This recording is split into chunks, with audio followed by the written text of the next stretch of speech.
What's up, everybody? Welcome back to the neighborhood, and thanks for spending part of your day with us today.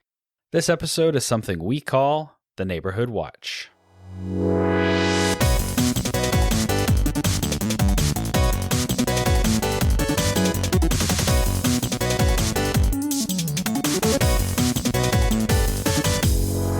Welcome to the podcast where two longtime friends and sometimes a guest talk about their favorite games from the perspective of an average player.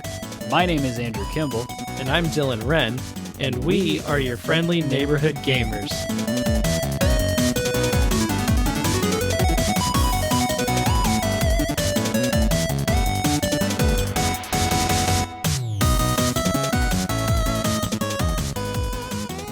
If this is your first time listening, first of all, thank you for checking out the podcast. The Neighborhood Watch is an episode format we do once a month where we can talk about all the games we're playing that probably won't get their own dedicated deep dive, but we still want to give them some time in the spotlight. Dylan, it feels like we just did one of these, and that's probably because we just did one of these, Yes. But technically they were separated by different months, Yes. So it's still accurate, but with all the Game of the Year stuff coming up and our 100th episode, and then more than likely it's in the books. We haven't recorded it yet, but another Christmas special. This was kind of where this was best slotted in. So, and we've played some new games, so Yeah. it worked out. Before we dive into the games we've been playing, though, I thought of a question I was going to ask you today because I think it was kind of funny, or somebody bringing up the Prince of Persia game, and I had kind of forgotten about the side-scrolling Prince of Persia game that's coming out. The new one, the one that's actually coming out in January. Yeah, okay. And so the question that it made me, that came to mind, because this is a IP that you love, but a genre that you're not, super into. Yeah. I'm curious, are you going to play this Prince of Persia game? And is IP strong enough to get you into genres that you don't typically enjoy in general? I feel like that's a good question. I don't know yet if I'm going to play the new Prince of Persia game. It's one that I can see myself playing eventually. I'm currently not feeling a huge urge to go out and purchase it day one. It looks cool, but I'm also not the biggest fan of side scroller games. I've gotten into a little bit. I enjoyed playing Hollow Knight. I enjoyed playing Dead Cells. I don't think I beat either of those games.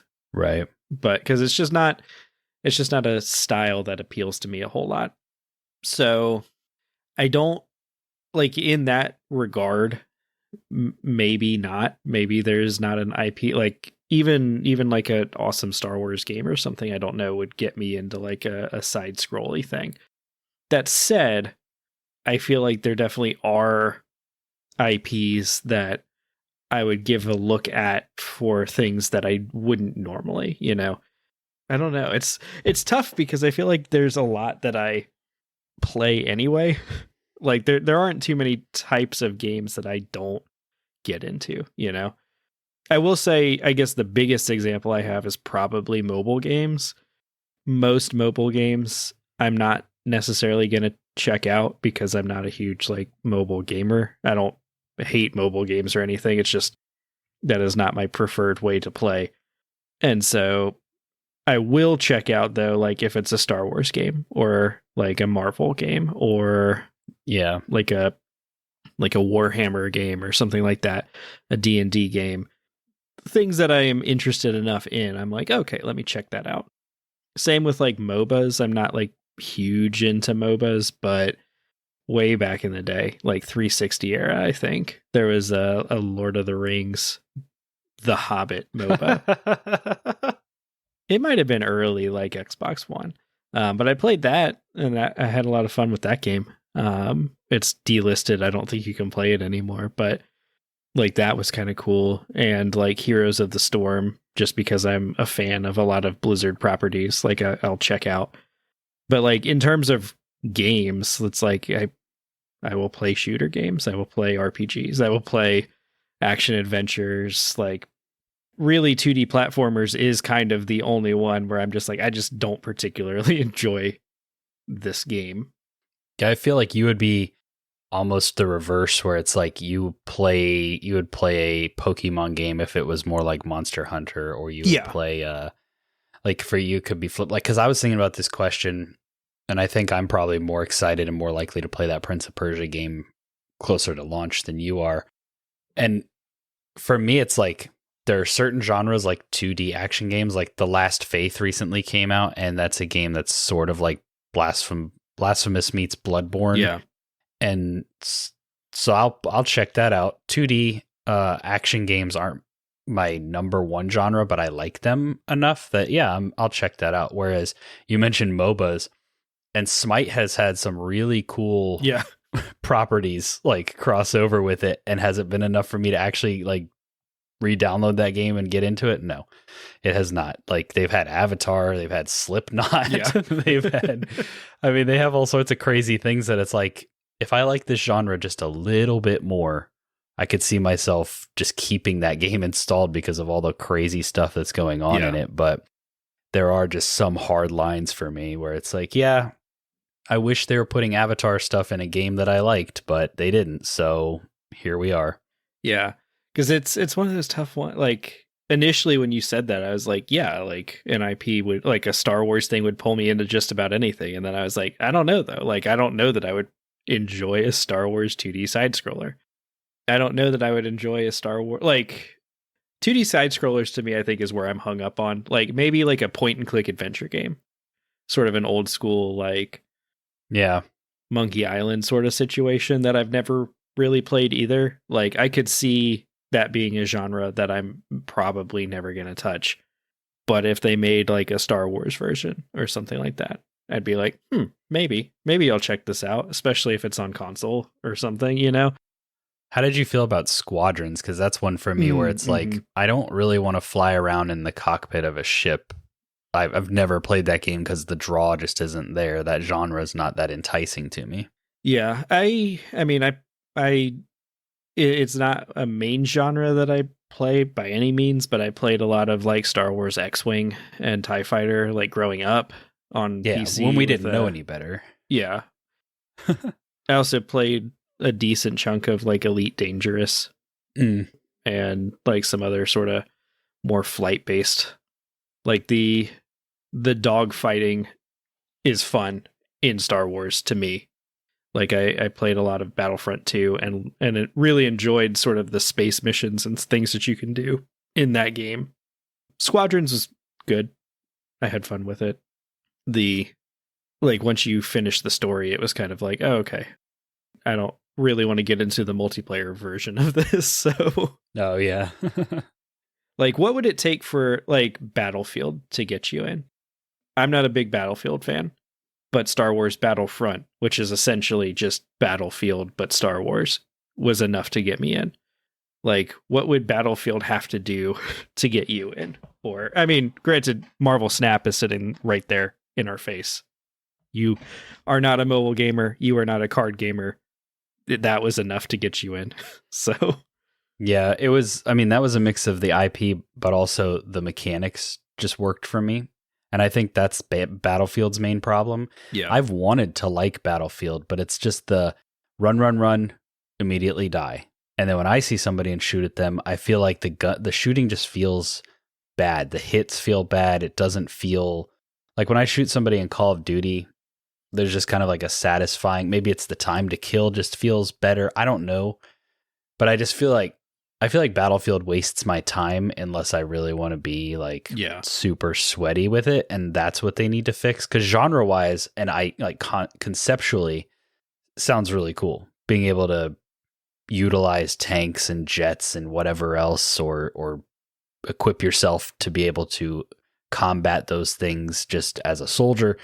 The idea is fun, but the fact that the matches are so long and the maps are so big, it ends up not actually being fun every time I dive into it. Yeah. Every now and then I just get the itch where I'm like, well, let me try again. Maybe this time it will work. And then it never does.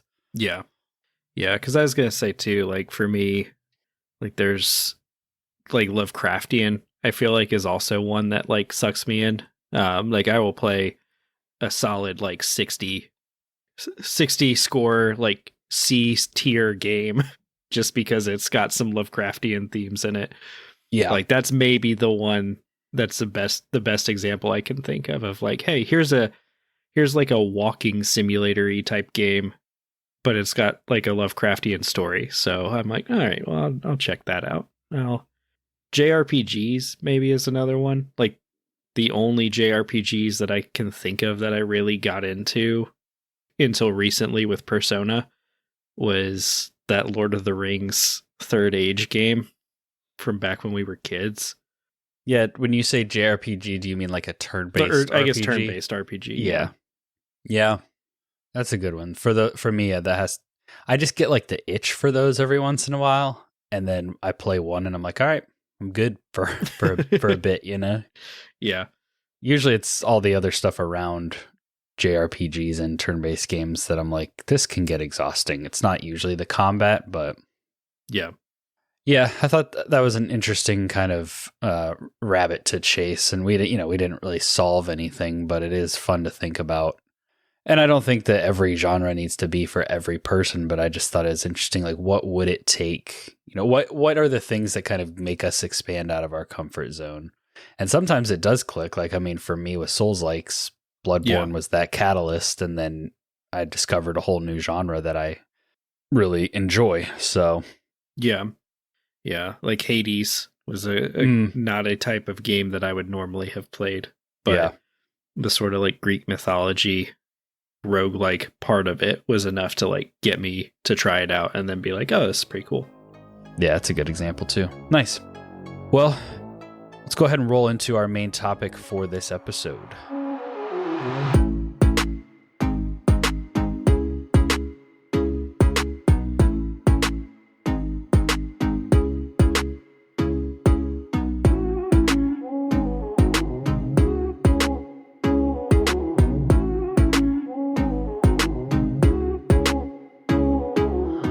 So for this Neighborhood Watch, I feel like we've got a pretty solid list of games here. Where do you want to start, Dylan? Do we want to start with the one that's on both of our lists, or do we want to end with the one that's on both of our lists? Let's start with it. Why not? Just in case by the time we get to the end, we're like, and then let's shout these two out because we're, pushing our time. I want to be able to give this game its due. Yeah. All like 3 days that we've played of it. Yeah, but you did play the entire first game, so you can... That is true. You have that experience as well. Well, we've put a decent chunk of hours into this game. It's just an ongoing process. So yeah, so the game we're referring to is Remnant 2, which I don't think it has like a subtitle because the first one was Remnant from the Ashes. This is just Remnant 2. Yeah, so it's called kind of like a Dark Souls with guns, which I think is kind of like when they called Far Cry Skyrim with guns. Like there's some similarity. You have a dodge roll, but it's like a mix of that with like the difficult combat and the respawning enemies and stuff. And then, kind of a loot driven shooter, third person shooter with like abilities, kind of like, what was that game we played for a little bit? Outriders. Kind of like that, but not quite as well, it's darker, I guess. Not quite as extreme, maybe. So we've played a couple nights together, or a couple sessions together. That's been fun. I've played like once since then by myself for like an hour or so. I mean, where we made it to that second world, which, speaking of Bloodborne, it was nice of them to just put Bloodborne in this game. Really cool. I've been enjoying that. Have you gotten further than that? Are you much further? I think I'm still in that world. Is it? I forget what the world is called. It starts with like an L or something like that, maybe. Yeah. It's like a Fey world or something. That sounds right. Okay. The thing with the game is it has like various paths and ways through the game. So, and like when you start a new game, I don't want to say procedurally generates because it's not like a procedural generation, but like it populates your game world with different like chunks of the level and different bosses.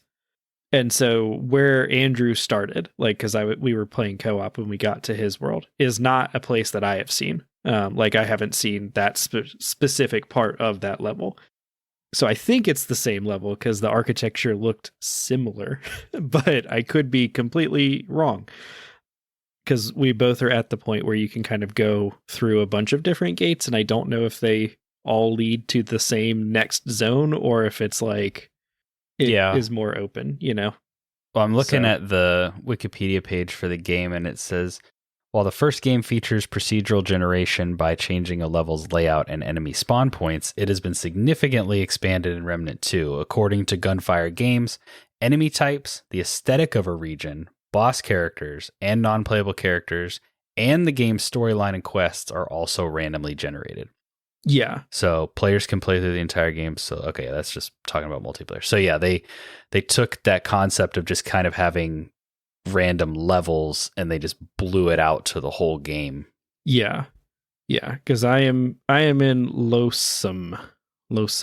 Yes. Which I think looking at the various parts looks like the same place you were in.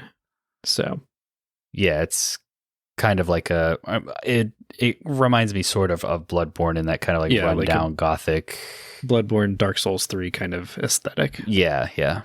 Mm-hmm. But yeah, so I've gotten there. I've gone around a few times in that like area, found a few different little things. I've gotten to the point in that area where I've unlocked the gimmick of it. There's basically like a light version and a dark version of the world that you can switch back and forth between with like a lever or something. Well, this is the first time that I had really played a bunch solo. Yeah. And so I am exploring the limits of my build because I'm dying a lot more playing solo. So I haven't gotten super far in that area yet because I kept getting stomped by there are a couple big enemy types and then like the mobs that would follow them. But yeah, when we were playing together, we were kind of just running over everything until we hit like some sort of a puzzle type thing that we had to figure out. If it was just enemies we were dealing with, we were pretty proficient. Yeah.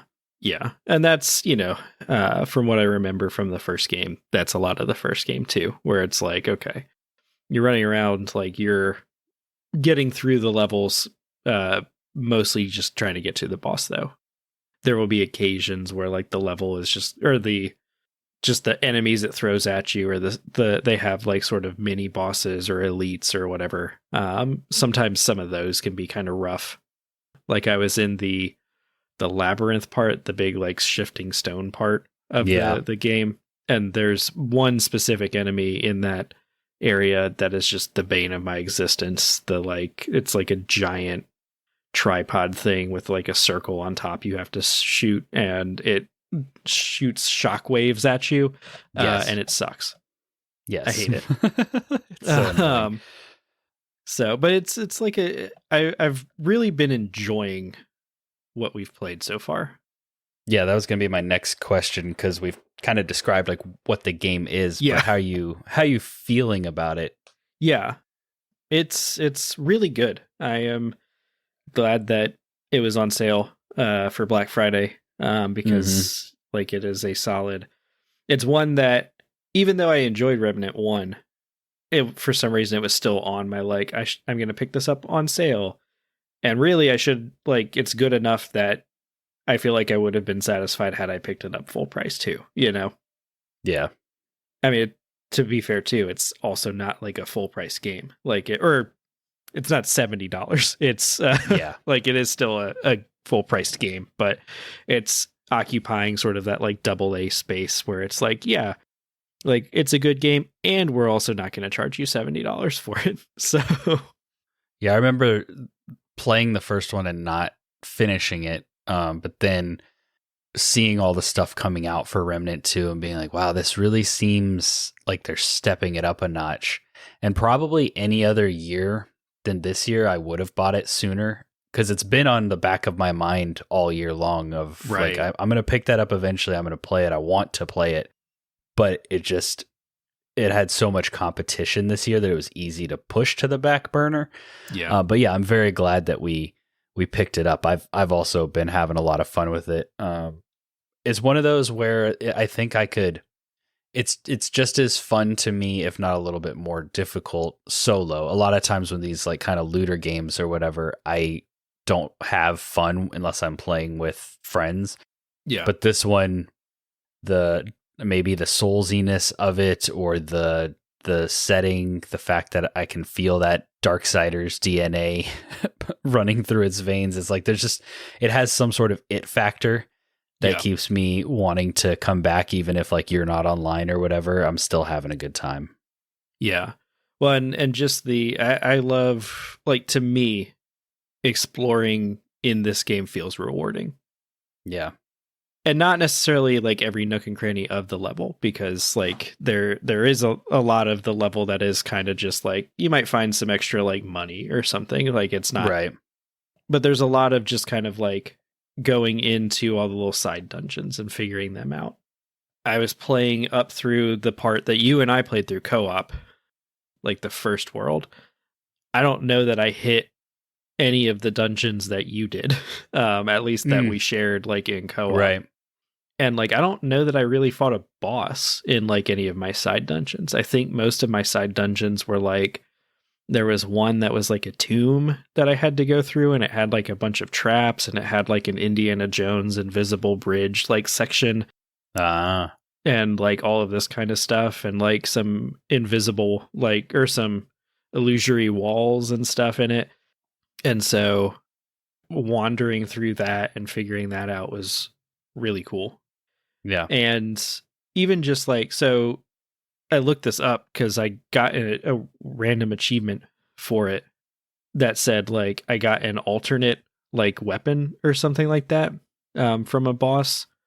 And so what, like the culmination of the first area is you fight, or well, you get to this part with like the Ravager and the doe. What did you do in that part?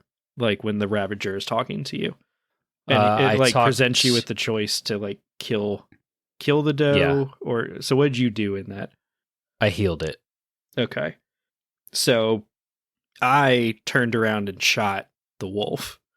And that gave me a different boss item for killing it. Yeah, because I got a staff that I'm glad I got, because it fits with, like, I picked the healer as my archetype, so the staff fits in with that. It kind of leans into those abilities.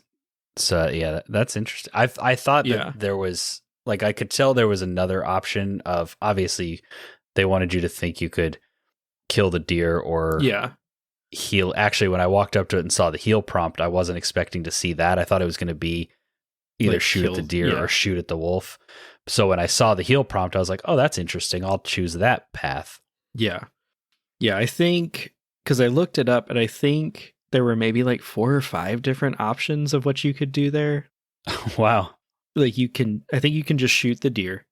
I think you can shoot the wolf like I did. You can heal the deer. And then there's like, you can fight the wolf, but keep the deer alive throughout the entire fight, or like fight the wolf and it'll like kill the deer halfway through during the fight or something like that.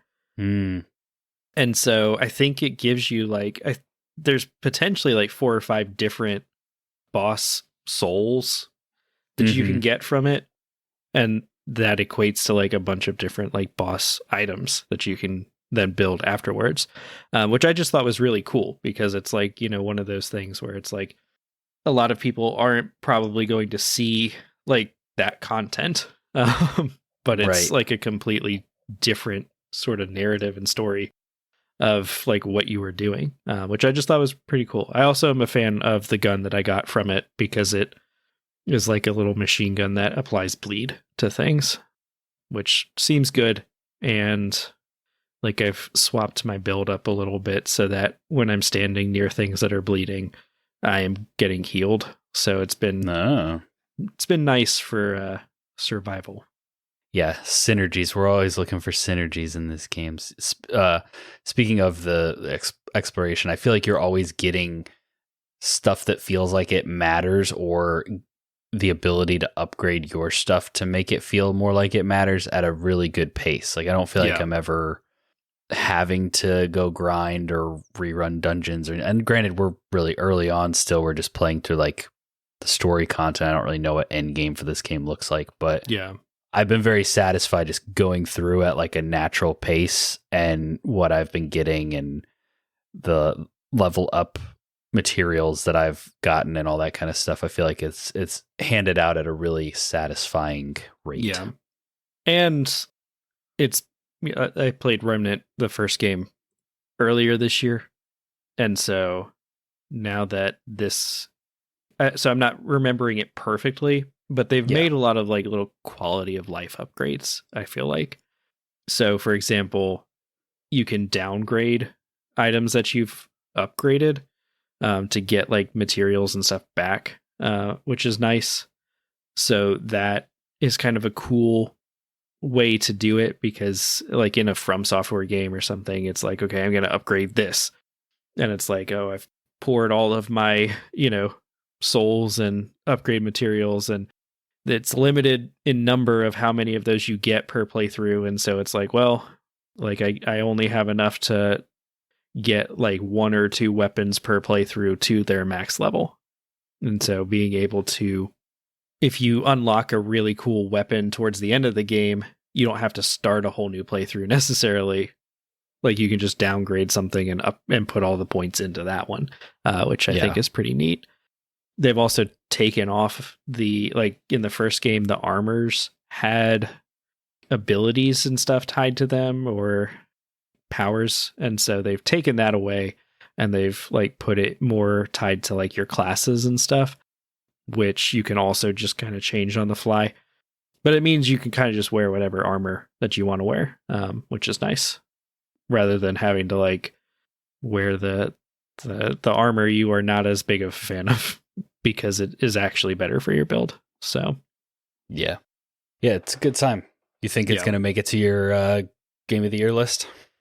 I think it will, depending on if I manage to finish beating the game or get far enough into the game that I feel comfortable enough putting it on the list. Like I feel like I'm almost there to being comfortable enough to put it on my list, but I'd like to get, maybe another world or 2 in, get a little bit maybe closer to the end game, if not beat it. I don't know how long a run through takes. Like the first game didn't take as long as I thought it was going to, because both of them are designed, because of the procedural generation, are designed to be played multiple times. Mm-hmm. And so I don't know how many worlds there are in this one. It looks like maybe 3 or 4 more.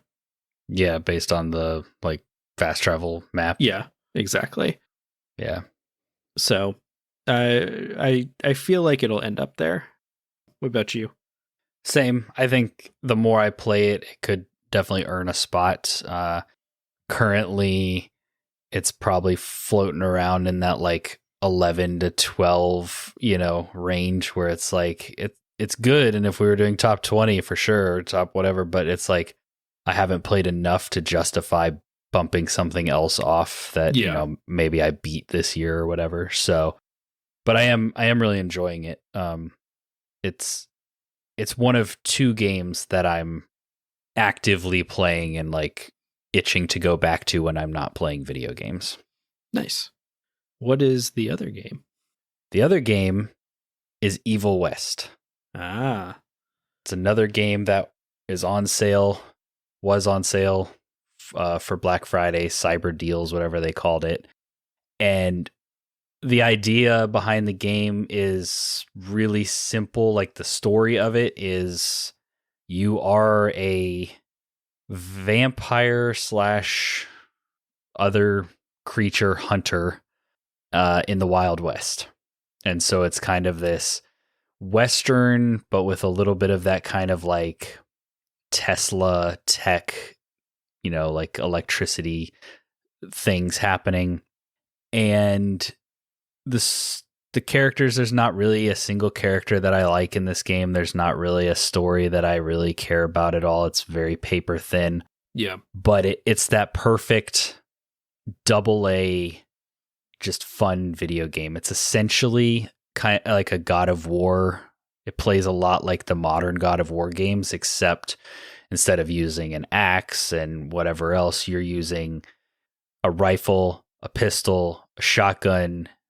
You have this like gauntlet with electricity that you're punching and shocking things with. And so basically the gameplay loop is explore around, find currency and stuff that will let you level up, get more powerful, get new abilities, and then walk up to a very obvious combat arena, walk into the combat arena, fight the mobs, and try not to die, and then rinse and repeat. But it's really fun because it's gun based because it's Western, but there's no ammo. There's ammo in your pistol, but how it works is like you can pull the trigger once to shoot, but if you hold it down, you'll just like fan all your rounds out, and then you have to put it away and it'll reload automatically over time. Right. So the idea is that you're constantly swapping, because instead of swapping to weapons like pressing Y to swap through them like you would in a first-person shooter, like what you're doing instead is you have a shotgun blast on a cooldown, and you can use that by pressing X. You have to use your rifle, you pull left trigger, and then you're like kind of zoomed in. That's your more long-range weapon. To do the pistol, you just pull right trigger without zooming in with left trigger. So every like ability / weapon is tied to like a button or a button combination, and you're just kind of putting the puzzle together as you're trying to stay alive, depending on whatever threats they throw at you. And it feels really good, really solid. The gameplay is excellent. And then you get like these really cheesy, goofy cutscenes in between that are trying to like give you an excuse for why you're now in a swamp or why you're now in a abandoned mine or whatever. And then you just go back into the level and you rinse and repeat. Yeah. Nice. And so how long do you feel like get the sense that this game is? Like, is it full blown like 20, 25, 30 hours, or is it a shorter experience? I feel like it's a shorter experience. You know, you are the son of the head of the vampire hunting association or whatever. And then, so it's like your family name is this business, your dad runs it, and then it gets attacked and destroyed, and your dad may or may not be infected and all this. And so like that's the thread that you're following, and you know kind of who the villain is from the start. And I got to a point where I know where that villain, the main villain, is, and as my character was getting ready to go track her down, another character was like, well, no, we need to go do this thing first. And so it kind of felt like maybe after we do this thing, then we'll do the final mission. Or maybe they'll throw another like, oh, now we need to do this thing. But I think just judging on like reviews and stuff, the one complaint that people seem to throw at it was that it was short. Yeah. Which for me, and for what I paid for it, I'm like, that sounds perfect. Like I'm blitzing through this thing. Every time I pick up a lore item, I immediately close it and don't listen to what they're trying to tell me. Like I'm not here for that. For this game, I'm here just to like, it's a very kind of zen game. It's one of those, you get into a flow state. It looks pretty. It plays good. I haven't had any technical issues, any crashes. There's just enough exploration and puzzle solving between combat that it like keeps it from getting stale. It's just that it's that perfect like AA just bite-sized like snack of a game. Yeah, that it's just been like it's been hitting that spot just right. Well, and I would say too, like a lot of, if those are the complaints about it, you know, like to me, it's like, oh, well, so that's actually not really that big of a deal. Where no, it's like, yeah. Oh, it's like so good that I'm sad it was short. Oh, like it's so good that like I don't really care about the lore and the story as much because the game is fun.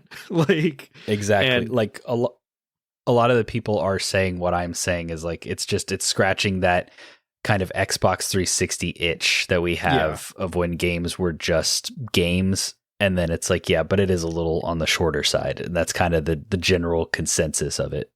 Yeah. Well, and like I would love to see us get back to a time where there's a lot more of that coming out, where it's like, hey, Yeah. you know, like, don't get me wrong, a huge sprawling epic like The Witcher, like Elden Ring, like Sony's like cinematic games that they keep putting out, you know, like there's a good place for all of those, you know, but also like it just a fun action flick is also good, you know, just like a Yeah. good fun solid game is I would be down to see more of those that aren't like Nintendo platformers. Yeah. This kind of like double A space, I love it when they hit, when it's like, it's a polished double A experience, I guess, where it's like sometimes you get these double A experiences and you're like, oh yeah, I can feel the limitations and whatever. This feels like they knew their limitations and then they made the best possible thing they could within them. Yeah. Because this one's definitely on my list as well of like things that I'm watching on to go on sale. And I'm trying to get better at not buying a bunch of things on sale so that right. and then only playing one of them. And so I'm like, okay, I've got Remnant, so I'm gonna hold off. Evil West will probably be back on sale soon. But it's one that I've been looking at since it came out early this year, right? Or yeah, it came maybe out late last year. Yeah, it came out late last year. It looks like in November of last year. Okay, because I remember seeing like a little bit of buzz around it of just like, hey, this game is actually like pretty good. Yeah. And so I think I added it to my list and I was like, oh, okay, I'll check this out eventually. And that's where it's sat. But it's also another, I think, one of those that's not $70. And so even full price, I don't think it's like, I think on sale for like half off, it's maybe like 25 or $30. So yeah, exactly. So like what happened was I got enough Microsoft points to redeem a gift card. And I was like, I'm going to take this gift card and I'm going to put it towards Lords of the Fallen because, you know, that Souls-like itch still be itching. So yeah. I was like, I'm going to pick up Lords of the Fallen. And then the more research I did, the more I was hearing that it's still pretty janky on consoles and especially Xbox. And I was like, man, yeah, that really sucks. So I was like, do I want to pull the trigger and just see how my experience is and be like, oh, I got lucky, or, you know.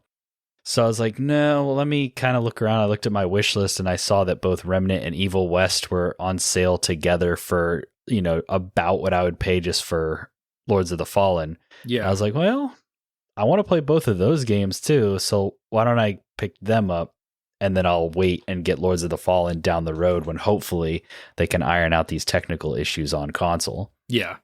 Yeah, because that's like, that'll be one that is like also Lords of the Fallen was $70, I think, versus and it was on sale for less off than both of these ones were. It's like, yeah, maybe I'll pick that up cheaper down the road too. Exactly. All the stars lined up for this to happen. But yeah, if you like that kind of God of War style combat, and if you just like a good video game, then I would highly recommend Evil West. I think it's going to work its way onto my list, like coming in hot towards the end here, but I'm having a blast with it. Well, good. Nice. So I'm curious on your list. You played a game. We talked about genres earlier, not really being our typical thing. You played and beat, granted, it's not the longest game in the world. No, it was not. But a puzzle game, Cocoon. I did. It is on Game Pass. I've been hearing like good things about Cocoon just from like the industry and reviews and stuff. And so I was somehow connected to Inside, like there was development talent from that studio that came to this studio or something. Like I can't remember the tie, but I think it's tied to Inside somehow. Which is like it's, you know, industry's favorite video game. Yeah. But yeah, it's a weird little like puzzle game that is up for some awards as well at like the Game Awards and stuff. And so I was like, okay, well let me check this out. I'd heard it was short as well, and so like I think I mentioned on the last one of these that we did that like this was on my list to play. I just wanted to get to a point where I had like all day, or not all day, but like I had a big chunk to sit down Block and of actually time, like yeah. focus on playing it, because it seemed like the kind of game where I would just start it and maybe play all the way through, which is what happened. I think it took me like 4 hours to play all the way through the game. So it's not super, super long. And that 4 hours, I think, is also like I left it on while I like took a break, went and got something to drink, went to the bathroom, that kind of stuff. So like, I don't know if it's even fully 4 hours. It's definitely one that I don't think I would have purchased. So Right. because it's on Game Pass, I think full price, it's like $25 or something. And so $25 for 4 hours is like, meh. I don't feel like I'm getting a whole lot of worth out of that. It was really cool though. The main gimmick of the game is like you are this little bug person thing. And you are wandering around this sort of like techno sci-fi sort of a world. And so you find these orbs, and each orb does something special. And so there's an orb that allows you to uncover these bridges and pathways that you can follow to get to other different parts of the level. There's one that will let you cycle the world, like parts of the world, like turn them invisible and not invisible. And so it'll allow you to like kind of get places that you weren't normally able to get. There's one that allows you to like sort of transport you, or the world that you find it in has a bunch of like these purple ball growth things, and any one of those that you pick up becomes that orb. And so you can use that to like get to different places that you weren't normally able to get. And then there's one that allows you to shoot. So there's like 4 orbs in total. So like one per hour roughly. It's always so fun trying to describe puzzle game mechanics to people, like just verbally, because I know exactly what you're talking about, but you sound like a madman. But it's like when you see it in the game, it kind of instantly makes sense. Yeah. Yeah. The short version is all of them do, like, there are 4 different orbs. They all do something different that allows you to get somewhere else in the level. Right. But all of them also contain one of the worlds of the game. And so the cool mechanic, I thought, was that like you're going like back and forth between the different orbs, and sometimes you need to bring multiple ones along with you. The thing, like it was one of those where it was cool because like I would get to a point where I was kind of just like, I don't know what I'm supposed to do here. Like, I need both of these orbs. How do I get both of them? And so then I had like the idea of like, well, what if I took this? Can I take this orb into this other world, leave it in there, and then get back out, and then carry just the one orb that has both of them? And so there's a lot of that too, where you're kind of like, it becomes less about using the different powers and more about like, okay, how do I need to like go switch between the different worlds so that I can progress in the game with these orbs? Because I have to bring like all 4 of them to a certain place, and I need to like have this specific one to get to this place in this world. And then I need to leave it and then carry this other one. So it's really cool. It's hard to describe, but it's a really cool sort of mechanic. I never really felt like any of them were just grind to a halt. Like, what do I even do here? Like, I feel like there were a couple of times where I hit a point where it was like, I don't know what to do here. But after like kind of messing around with it for a little bit, I was able to figure it out. I never hit the point where I was like, I give up. I'm going to go look this up somewhere, Yeah. So that's always like I feel like that's the sweet spot for a puzzle game, is you never want it to be like, you want it to be challenging enough that you feel accomplished when you figure a thing out. It feels like, oh man, like I did that. That's a cool thing. But you never want it to be so hard that like people are just like, I don't know what to do. And for me, Cocoon hit that sweet spot of like the parts I got stuck never lasted long enough for me to get annoyed by it. and it always like felt like an accomplishment to figure out what I was supposed to do. It was also, it gets kind of like trippy towards the end. There's a lot of like lights and colors and, you know, psychedelic looking things. And so it's like, oh, that's a pretty cool aesthetic. I have no idea what the story was of the game, if there was a story, any of that. But if you have Game Pass, I can't recommend enough checking the game out. You know, like it's a short, quick experience that I thought was pretty fun. Yeah, I downloaded it and I played it. I have the second orb.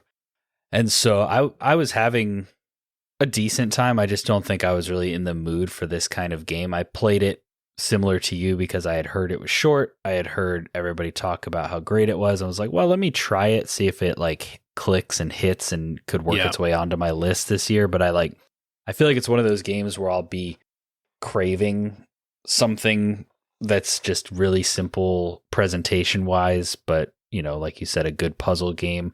Like I played through pretty much all of Inside, which by the way, it was the director of Limbo and Inside who left, played it, and then started this studio. But I played through all of Inside, like basically like you in like an afternoon or something.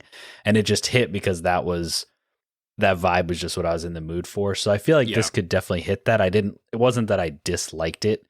It's just, you know, competitive year like we've been talking about. But yeah, I do think it's worth checking out if you've got Game Pass for sure. Yeah, for sure. And like what you just said, you know, 100%. Because yeah, I was definitely putting off playing it until I was like, what do I want to do? I want to try out the Cocoon game. And it was one of those nights where it was like, okay, I had dinner. It's like 6:00. It's winter, so it's like been dark outside for like 2.5 hours. And so I'm like, I'm not going to go to bed for another like 5 or 6 hours. So like that seems like the perfect opportunity to like sit down and just play Cocoon today. And that was exactly what I was looking for that night. So a lot of fun. Nice. Let's see. I've got a couple other games on my list that are both very different experiences. So yeah. Let me, I guess I'll knock them out back to back because, you know, I don't really have a ton to say. I'll start with the good.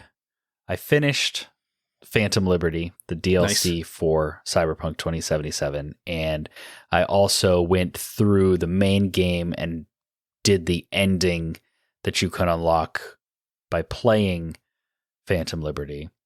And man, I remembered what I liked so much about Cyberpunk, and it's the characters, and there were some really tough decisions that I had to make in Phantom Liberty, like probably some of the most tough, I don't want to pick either of these kind of decisions I've had to make in a game maybe since The Witcher. Yeah. Which, you know, makes sense. But it looks so good. It plays so well. I still had some hitching while I was driving, still had a few little things here and there, but in general, you know, played great. And just the characters and the story of Phantom Liberty, Idris Elba just killing it.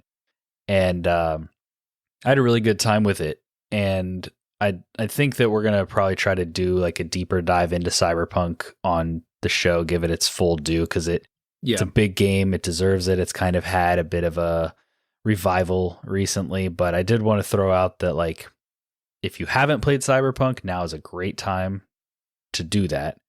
And if you have, and you're looking for a reason to get back into it, this DLC is a great reason. It's definitely worth it. I had started a new character and I was like, well, maybe I'll just revisit the game. And then I really just wanted to see the new content, especially before the end of the year, to see, you know, where this would land on my list if it made it. And so I went back to my end game save file that I had and I reallocated all my stats. I looked up a build to kind of just get a jump start, and the build I picked was really fun. It was all like pistol critical damage based, and like anytime I would zoom in with my pistol, time would slow down so I could line up headshots, and I was doing instant criticals on headshots. So it was just a really fun cyberpunky build to play. And so yeah, I had a blast. Definitely recommend it. Can't wait for you to play it so we can really break it down. But playing a game that looks so good, that has such great characters and dialogue choices that matter. I wrapped it up and I picked up another game that I had also picked up on sale because it's also not a full price game. So on sale, it was knocked down a little bit. That's Assassin's Creed Mirage. Oof. And Assassin's Creed Mirage is an ugly game. And like graphically? Yeah, like the world looks fine. The world looks pretty good. It's the characters. Ah. And going from Cyberpunk, where you literally feel like you're talking to Idris Elba, yeah, and then going to this game where they look like puppets, it was like, oh boy, what have I done? And then little things like that were just adding up of like, okay, I jumped off of the side of a mountain and lost all my health. And then I watched my character get his sword for the first time. It was supposed to be this really epic moment of like, oh, I get my own assassin's blade. And he goes and he sheaths it. And the sword is sitting outside of the little loop on the belt that is very obviously like supposed to be where the sword would sit. And I'm just like, yeah, everything about the game, it just like it feels like a DLC that somebody said, hey, we could probably sell this as a full game. And they're like, okay, I guess. And so that's what they did. Yeah. And because it's but who is it? It's Basim. Yeah. Okay. And he was a character in Valhalla. This was I was gonna say, like, because when I heard it was him, I was like, well, that's kind of cool, but like it did smack of, oh, so this was probably potentially being developed as an expansion or something for Valhalla, and then they were like, you know what, we could just like make it its own thing, and like kudos to Ubisoft for not charging full price, but also it sounds like it would have been a $30 DLC versus like a $50 DLC or a $50 game. Mm-hmm. Yeah, it was supposed to be a DLC. They were developing it as DLC, and then it got too big. So what they did was they said, hey, we'll strip everything back and we'll advertise it as the simple Assassin's Creed gameplay that you have been crying for so many years since we've been doing all these RPGs. Yeah. So the combat is literally like one button. You can swing or you can swing hard. You have a dodge and you have a parry. And it's not laid out like the old games. It's still using like the shoulder buttons and stuff. Yeah. So the idea with that is supposed to be, oh, well, if you're in combat, you did something wrong. So like these are just supposed to be enough tools to get you out of it. Yeah. Kind of like a concept sounds fine. Yeah. Exactly.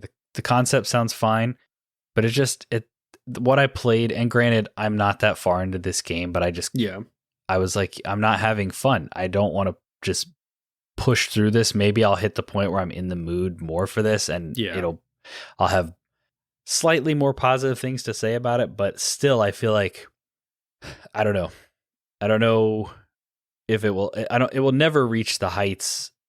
Like it won't be very high on my ranking list. We'll put it that way. It just, everything about it feels like cut corners and feels janky and feels rushed. And it's like the idea going into it, I was all on board for being back in that like classic stealth. It's a smaller experience, but I don't really like Basim as a character. So that already was kind of working against it, but I haven't found a supporting character that I like yet. And also, just the dialogue, the faces, it's all, it feels bad in a lot of different ways. And it really kind of bums me out.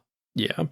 Well, there's a lot about it that feels like it's just kind of like trying to be like, oh, like, look at us. We're going back to like the Middle East where the original game started. Like like almost like and don't get me wrong, I liked Star Wars Episode 7, but almost like a Star Wars Episode 7 sort of thing, where it's like, we're doing the same things that we did in Episode 4, because you guys like that, right? Like, Yep. And it can be a fun little like, oh, well, cool, but it sounds like overall it's leaving you wanting more. And just because the game, like, just because people are wanting a more scaled back, less RPG-ified Assassin's Creed doesn't necessarily mean that they wanted this. Yeah, and I think what's really just missing is heart, because if it felt like a group of passionate developers who really loved the old Assassin's Creed games got together and were like, we want to do that, then I would be all on board for this game. It would probably be really special. But it feels like a bunch of corporate decisions and labels slapped on something to try to sell it to the fans, and it has no heart. It's like the reason that I love Black Flag and the Ezio games is because they have heart, and the reason that I love Assassin's Creed Origins, which is was like the start of the RPG like trilogy, is because it had heart. Completely different genres and games, but you could tell that there was passion behind it, and that it actually felt like something that, you know, whoever was making it and the decisions behind it there was love and care and whatever put into it. They wanted to make a really good product for the gamers and for themselves. And this just feels like the opposite of that. And I know there probably are developers and people that worked on this that were trying to make it the best it could be. But I feel like Ubisoft in its current state and just how corporate everything is there, it's like I don't know if this game could have ever been anything other than this. They kind of need it. We've reached the point again where they need to step back from the Assassin's Creed franchise and reevaluate what they're doing with it, which I think they're doing. I just don't know if they've made the right choices with their whole Assassin's Creed launcher or whatever they're going to do. And I don't know. It's a bummer because I really like this franchise, but at a certain point, the longer things go on, very rarely do they stay great. I mean, look at WoW or look at the Walking Dead TV show. It's like it's something so special when it starts, but the longer it runs, it just kind of overstays its welcome. Well, and I think that you run into, and maybe this is a bigger topic we can touch on more in depth, but just kind of like, you know, there are people that love just sort of the routine of the game, you know, like there are people that love every new Call of Duty that comes out. Like my little brother, he is grinding his camos this year again with the new Modern Warfare 3 that has come out and loving every minute of it, you know. And then there are people that like play it and loved it and are like wanting something more, wanting to see some evolution, wanting to see some new ideas. And I'm sure it's a very tough place to be in as a developer to like still like at what point is it no longer that game? You know, like you lose the old fans because they're like, you've changed it too much now. But at the same time, it's like, how much can we really iterate within this Assassin's Creed space at the same time, you know? Like they had to make it The Witcher in order to iterate the last time. Like, what do they do this time?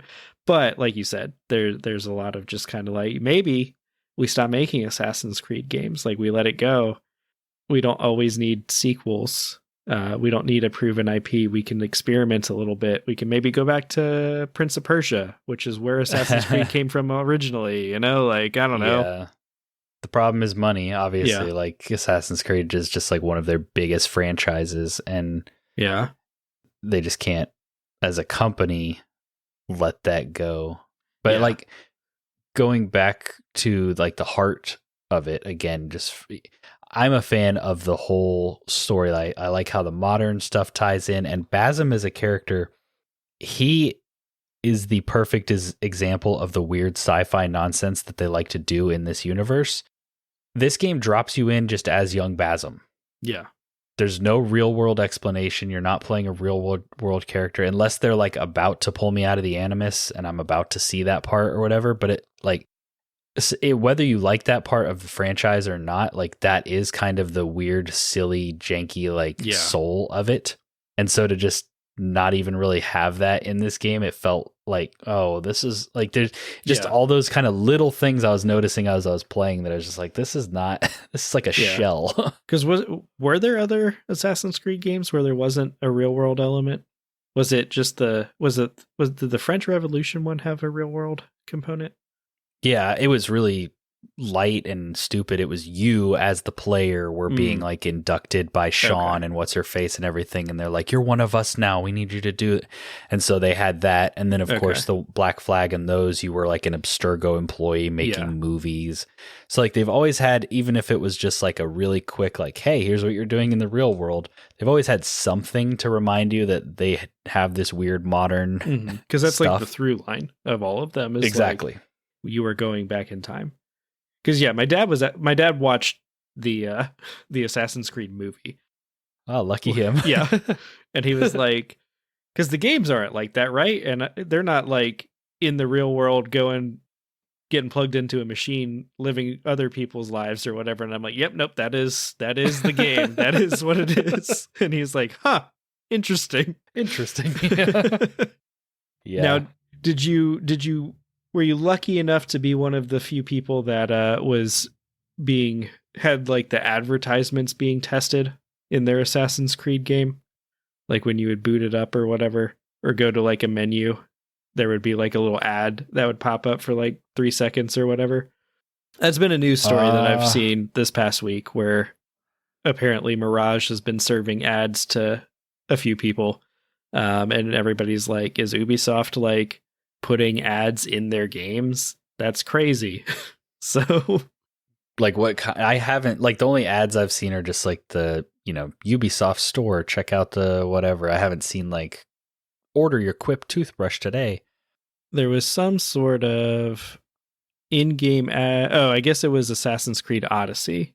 Somebody was playing Assassin's Creed Odyssey and they opened the map and there was like there was like a boom, like go buy Assassin's Creed Mirage when they did that. And it looks like it was maybe like when you load it in been at the dashboard and not the map or whatever. Exactly. It looks like one of those quick like load in, like maybe the store page was just accidentally like coming over it. I think Ubisoft has said it's an error, but everybody doesn't trust Ubisoft, and so they're like, was it though, or was this really like you're getting ready to like start doing that kind of stuff? So I mean, it sounds like an error because that's a pretty, like, I don't know who's going to be like in the middle of playing a game, get thrown an ad for another game, and then be like, oh, I'm going to rush out and buy that now because like, this happened. Didn't realize Mirage was out. Let me go get that one.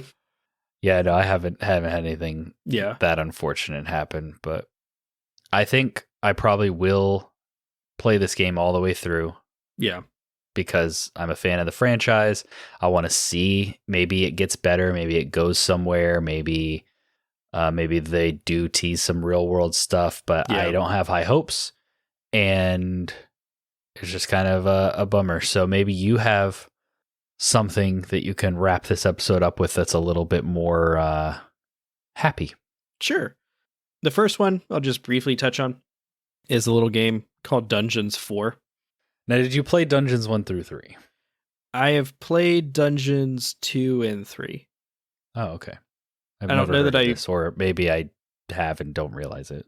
I don't know if I beat any of them, but essentially Dungeons is like a game that is in the style of an old game called Dungeon Keeper, where you played as like an evil overlord and you would build. It was kind of like a base builder, but you were building like your little dungeon, and they would have like enemy heroes trying to like come in and like kill you or loot your dungeon or whatever. And so you'd recruit monsters and set up traps and stuff for them as you were kind of building. Like tower defense, or was it not really?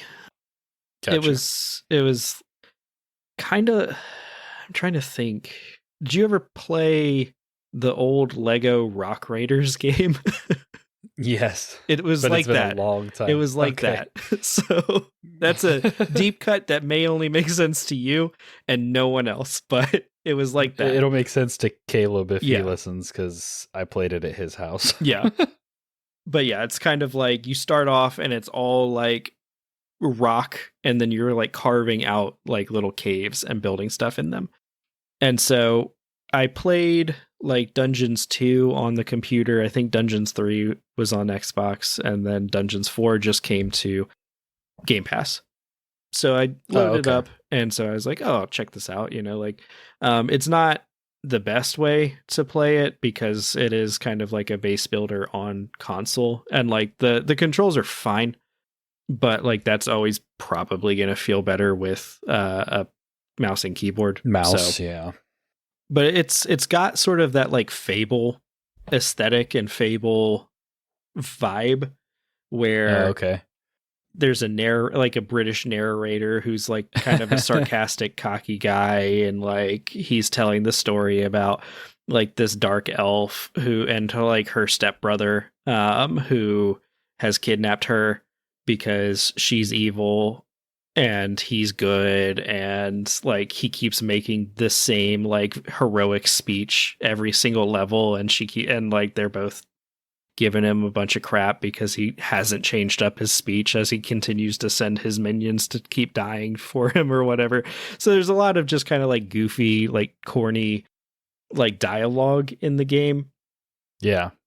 But there's like the dungeon part, and then like you usually recruit a bunch, like you build up your dungeon, you recruit a bunch of little minions, and then you send them to the overworld where they go and light real-time strategy fight other like enemy units and stuff. And so it's been pretty fun. Like it's not, I don't know that it would make my game of the year list. Like I don't know that it's in like a top 10, but it's a fun, goofy little like chill experience. The levels are pretty fun.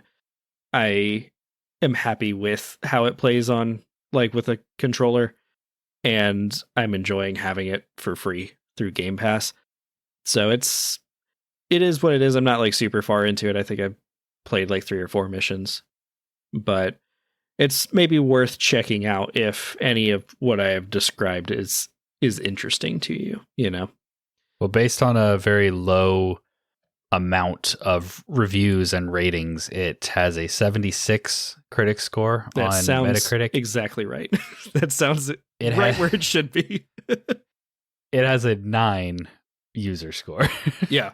So it's one of those where it's like the critics that have to review it, they're like, yeah, this is like a C tier game. But the people playing it are people that want this kind of game, and they're like, this is fantastic. This is a great game. So it's pretty fun. So check that out if you're interested. I may check that out. I saw it pop up on the dashboard, had no idea what it was, but now that you've kind of explained it, I'm like, I could go for that every now and then. Yeah. Like it walks you through it pretty nicely, pretty easily. The first 3 or 4 missions are not like ridiculously challenging or anything like that. So there is like a co-op campaign. I have no idea how that would work. So if you do end up getting it, let me know. Maybe we'll try out some co-op. Okay. I assume it's just 2 people getting to go around and do things in the dungeon, but I don't know. The other thing that I've been playing is, surprise, surprise, Destiny 2. I mostly put this on here because the new season started today as of recording this. So I haven't gotten a whole lot of time with the new season, but I have completed like everything for the week today. What does that say about Destiny, or what does that say about you? Well, like how it works is like they, you know, like the season happens. It's happening this one's happening for a while. But each week they roll out like a new set of like just little things that you do. It's usually like, hey, here's like a quick little mission. Here's some like narrative or a cutscene. And then like now you go do this activity a time or 2, and then you come back and you get some more like narrative. And so like it's sort of like trickling out the story bits for you. So it's cool. I am liking it. It's the season of the wish. So like in Destiny, they have these things called wish dragons that are able to, like, they basically are a genie, but they were all killed because they were too like basically it's the monkey's paw of wishes, like, and they have these crazy intense powers where they can kind of just rewrite reality. And so in the world of Destiny, like, they have all been hunted to extinction basically, and there is a raid to kill the last one. And so in the storyline, we've now figured out like, okay, in order to like fight the big bad guy of this past 10 years, we actually need to make one last wish from the Wish Dragon. And so that is what this season is about, is like trying to resurrect the Wish Dragon and get her to grant one more wish for you so that you can lead into the next expansion of Destiny. So it's been pretty cool. The Witcher 3 stuff is in, or the Witcher stuff has been added to the game with this season. Because of the Last Wish? Yeah, that was my initial thought, is like, oh yeah, because the Last Wish. That makes sense. But it was funny because like I went into like one area of the game and like Geralt's bathtub from The Witcher 3 is in there. And like his like 2 Witcher swords are just kind of propped up next to it, and it's like, I know what we're doing here. So I like that angle better than tying it into the new Wish animated Disney movie that just came out. So true. Props to if you would have told me, or if you would have just shown me a picture of Destiny, if you would have just like held up the Destiny guys or the robot that everybody's horny for or whatever, just any like image of Destiny, or just a gun or whatever, I would have never predicted or guessed or been able to tell you that there are wish dragons in this world, and that you're trying to kill and also revive them to beat the big bad guy. Destiny, the lore is so ridiculous. Interesting. The lore is ridiculous, and never look it up, because our next D&D campaign will probably pull heavily from like, I'll just be like, this is good stuff and no one knows about it. So it's just wow, how did Dylan come up with this weird stuff? It turns out he's just ripping off Destiny. I'm just telling you the story of Destiny for the past 15 years. So you mentioned this season being longer. Yes, that is part of the fact that like they laid off a bunch of people. The expansion got delayed. Yeah. They seem to have been hitting some significant turbulence lately. Yeah. So, like so a report came out that they were like $45 million short of like their predicted revenue or something like that. And, I think it was 45 million. Maybe it was not. But obviously like a big miss. They are not making as much as they predicted they would be, which is never a good thing when you work for whatever company predicted they were going to be making more money than they ended up making. And so it sucks to see them lay off a bunch of people. And I was kind of surprised that they on the one hand, it's like, okay, like if you're not making enough to sustain that number of workers, it makes sense. But also because Bungie was purchased by PlayStation, I was a little surprised to see that happen. Yeah, I've heard people say that like kind of funny and stuff, and I wonder if it's because PlayStation did not buy them to be their parent company in that sense. They didn't buy them to control what happens with Destiny. They bought them basically so Bungie could consult on live service games for them. Because I remember when the purchase happened, I'm pretty sure there were conversations about like, no, don't worry, guys. Like, we still have full autonomy. We're still like Destiny 2 is still just all us, because people, they've been, weren't they with PlayStation before, and then they went with Xbox and then Activision, or the first time they've been with PlayStation? I think this is the first time they've been with PlayStation, because they so were just Xbox and Activision. Yeah, they were Xbox, and then they went solo to make the original Destiny, and then I think Activision bought them, or they merged with Activision or something, and then they were like, actually, never mind, and they went solo again, and PlayStation got them. So they've been kind of like back and forth. But I think this is the first time PlayStation has had them. But that's the only way I could think of, is like PlayStation's not funding Destiny 2. PlayStation's not like babying Bungie. They more like acquired them as an asset, which it's always as an asset, but as an asset to help them figure out how to make live service games. Yeah. So maybe that is why like it wasn't like they missed these projections. They're like, well, at least Sony's here to bail us out. Sony was kind of like, well, sucks for you guys. Yeah. And, it's one of those things too, where it's like in the pursuit of ever bigger numbers, like at some point you're not going to hit those numbers. And, Yep. Number one, we're in a year full of fantastic video games. So, Yep. people are taking time off of Destiny to go play all of these other fantastic video, like myself. Like there are 4 seasons this year. I played the first one when the new expansion came out, Lightfall. Took the second season of the year off, basically, because I was playing Diablo 4.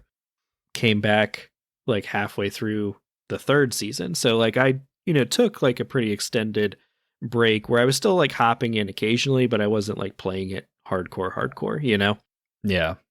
And, it's one that they're in that weird boat where they're kind of an MMO, but also they're not like charging a subscription. And I appreciate that. I like that about it. But it's also, one of those things where they don't have that like guaranteed revenue source. Like I have all of the things that I, for like, I am not putting any more money into it.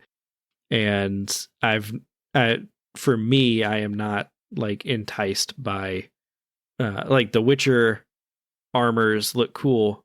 I'm not going to go spend $20 to buy the in-game silver to then buy it, So yeah, it's one of those things where it's like I'm sure that they are trying to do well. I know Lightfall came out and people were not as thrilled with Lightfall as they were hoping.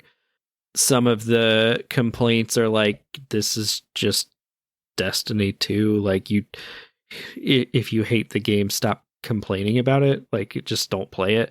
And then some of the complaints were like legitimate, like, yeah, like they didn't really explain a whole lot in the story because they split the final expansion into 2 expansions. And so this is the expansion that kind of is the sort of in between basic story stuff before we get the real meat of the story with the next expansion, theoretically. But it's also, like a 10-year-old game that's trying to, or I guess it's not 10 years old yet, but I think Destiny 2 came out in like 2017, 2015. I have no idea. I would have to look it up. Came out a while ago. Yeah, but for sure. It's it's an older game. Like there's only so much they can do. I'm sure they're limited by the game itself, the engine itself, the mechanics of like there's only so much that you can do. Like don't get me wrong, I'd love to see more big expansive content like a dungeon or raid. We are getting a new dungeon this season. They've been slowly kind of adding raids and stuff back. Like they are working on the stuff. It's just kind of like at a certain point, it's the complaints both make sense and don't to me. Like there are some complaints that are being thrown out there of like, we would love to see more being done with, like, we want more of this kind of cool, big, expansive, like end game kind of content. And it's like, well, yeah, but like you're probably in the minority if you're asking for end game content. Like you're not the typical player. But then there's also a lot of like, at a certain point, the game is the game, If someone was complaining about Assassin's Creed being like a stealth assassin simulator, it's like, well, maybe you just don't want to play Assassin's Creed. Like maybe that's the thing though. Like maybe you just need to go play a different game. But yeah, they've been getting a lot of flack for it. A lot of people have been like, I was voting for the Game Awards today and saw that they were like best like community or best like ongoing game or whatever. And I was like, no, they're not winning that one this year. So no, yeah. But, they're also kind of on this cycle of like have a really good expansion and then the next expansion is kind of like mid-tier and then like another really good expansion. So like this was kind of their mid-tier expansion. Yeah, I've been kind of seeing all that news from the outside and being like, wow, I don't really know what's going on over there, but it seems like Bungie's kind of hit a little bit of a rough patch. Yeah, well, and it's one of those things too where it's like there's so much hyperbole on the internet where it's like, oh my gosh, Destiny 2 is ending. Like it's going to like, this is the last expansion they're ever going to release because like it's going to be like it's so bad the game is dying, everyone hates it, no one's playing anymore, blah blah blah. And it's like that's not true. Like there's still more than enough people to keep this game going, you know, like, and it's one of those things too where it's like it's I'm not coming to Destiny 2 for like necessarily a bunch of innovation at this point, you know? Like I enjoy when a new dungeon or a new raid or something comes out and I get to like mess around in doing some of the like cool stuff like we do in Remnant 2, where it's like you're not just dumping bullets into a boss or something like that. There's like a puzzle aspect to it. I like that aspect of it. But like the day in, day out, it's like it is my podcast game where I like turn it on and like put up a YouTube video or listen to a podcast. And I'm just like enjoying really solid gameplay and mechanics, you know? Like, yeah. And I think there's way more of those people that will continue to play the game than not. Like the main criticism to me that they keep getting slammed with is like, it is so complicated and expensive to get people into Destiny 2. Yeah. Which is fair. And that was one of the big things that they've been getting some flack for recently, is because they were basically like, yeah, the developers keep telling us we should, you know, not charge as much or like make one big, like one legacy bundle that has everything in it except the newest expansion. And then the newest expansion is separate. And pretty much like the corporate side of it was like, well, people keep buying the old content, so we're going to keep charging them for it. And it's like, yeah, but yeah, it's not a good system. It's rough to get, like, it makes sense on a purely number standpoint if you're looking short term to be like, yeah, they're selling, why change it? But at a certain point, if your current player base continues to drop off and you're not able to bring in new players because it's so damn convoluted, that's when you're going to run into a problem, even like just as a business who cares about making money. Yeah. And I'm sure at that point, like, they're not stupid. They'll change it. Yeah, but exactly. It's like, it's one of those things where it's like, yeah, they're going to, as much as I enjoy the games they make, it's still a business. They're still going to try to make as big of a profit as they want or as they can. And this is how they are doing it right now. And it sucks because it's like, man, it could be cool to not do that, but it is. It is what they have chosen to do. Yep, it is. So, I mean, we got... All of that said, I'm still having a lot of fun with the game. So, to end it on like a bright note. Yeah, there you go. To bring it back. Yeah, I've been having fun. We had a lot of good video game talk, a lot of stuff we're really loving, and then we got some stuff that's maybe not so good, some stuff that's kind of bumming us out, but I mean, can't all be great. Yep. Yeah, I feel like I really enjoyed this Neighborhood Watch, this conversation. Like, I think we had a lot of good games to talk about. I guess to kind of transition us into housekeeping, I'm very excited about what we have coming up next on like the podcast. We have our 100th episode. We're getting some great questions in our Discord. So if you want to be, I guess I haven't announced it on the show, we're doing a AMA style segment. It'll probably be the bulk of the episode, but we want your questions.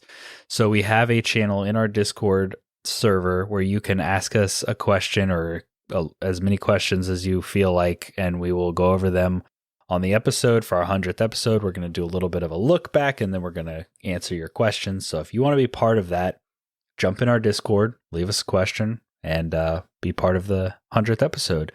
But kind of going back to what I was saying, we have that episode. We have our Game of the Year conversations. The Game Awards are right around the corner. Like, I'm very excited about the content that we have coming up, and also just, you know, in my personal life, school is almost over. I'm about to graduate. I've got a new job lined up. Like, that kind of dark cloud feels like it's leaving, and I can focus a lot more on this content. So I'm excited to see what we do going forward in the new year. We've, you know, got some ideas that we'll talk about later, but this conversation's been fun. I've enjoyed it. I'm excited about what we've got going on the podcast and what's coming up. If you want to be part of it, like I said, Discord's the best way to do that.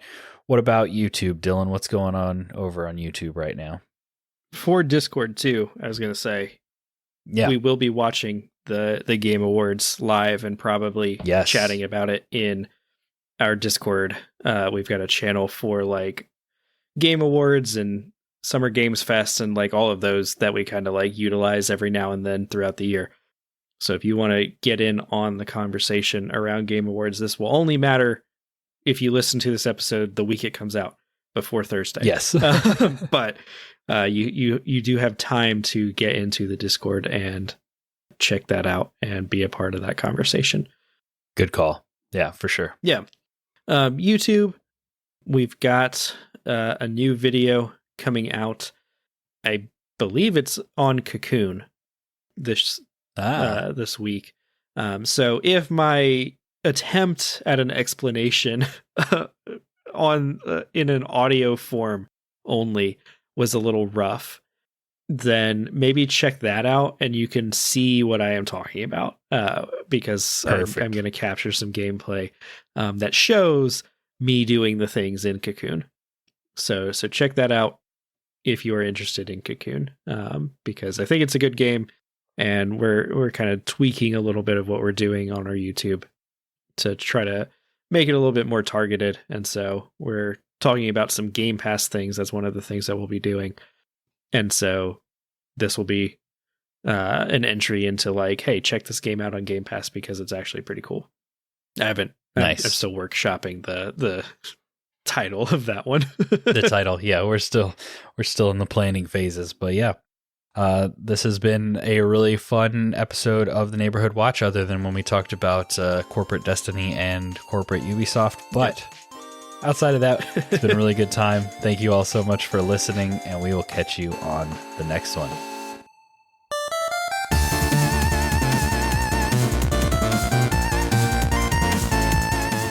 We hope you enjoyed listening to this episode of the Friendly Neighborhood Gamers podcast. If so, we would greatly appreciate your help in growing the show and the community by giving us a 5-star rating and review on Apple Podcasts, Spotify, and any other podcasting app that allows it. We also have some great videos on our YouTube channel, including reviews, rankings, and other topics. We would really appreciate you checking it out. And if you want to keep up with everything going on in the neighborhood, follow us on Instagram and Twitter, and feel free to jump in our Discord server. We hope to see you there. Links for everything are in the podcast description. Thanks again for listening, and remember, stay friendly, gamers.